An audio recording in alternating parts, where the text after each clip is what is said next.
মঙ্গলবার নতুন সরকারের শপথ গ্রহণের মধ্য দিয়ে শেষ হবে 18 মাস অন্তর্বর্তীকালীন সরকারে থাকা উপদেষ্টাদের দায়িত্ব। অনেকেই জানতে উৎসুক এরপর তারা কে কী করবেন। চলুন এক নজরে দেখে নেওয়া যাক তাদের পরবর্তী গন্তব্য।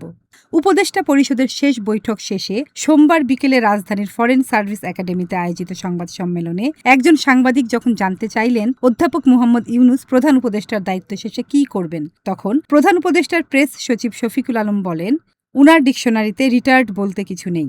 উনি হয়তোবা 17 ফেব্রুয়ারি নতুন মন্ত্রিসভার শপথের পর ফিরে এসে দেখবেন নতুন একটা কাজ নিয়ে ভাবছেন, যুক্ত হয়েছেন। উনি আগে যে কাজগুলো করতেন সেগুলো করবেন। অধ্যাপক আসিফ নজরুল কিছুদিন আগে প্রথম আলোকে বলেছিলেন, উপদেষ্টার দায়িত্ব শেষে তিনি আবার আগের পেশায় অর্থাৎ ঢাকা বিশ্ববিদ্যালয়ে শিক্ষকতায় ফিরে যাবেন। এছাড়া মৌলিক বিষয়ে লেখালেখি ও গবেষণা করবেন তিনি।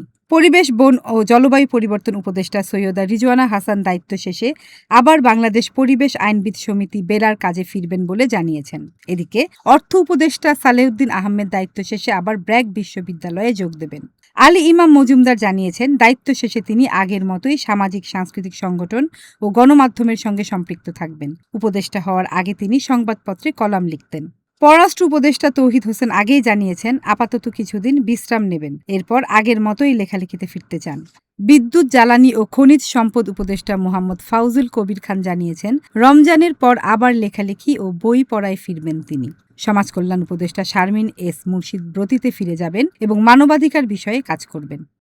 সংবাদ সম্মেলনে প্রেস সচিব শফিকুল আলম বলেন, উপদেষ্টারা শপথের দিন পতাকাবাহী গাড়িতে যাবেন। যখন শপথ অনুষ্ঠিত হয়ে যাবে, আসার সময় ওই গাড়ি তাঁদের বাসায় পৌঁছে দেবে, কিন্তু পতাকা থাকবে না।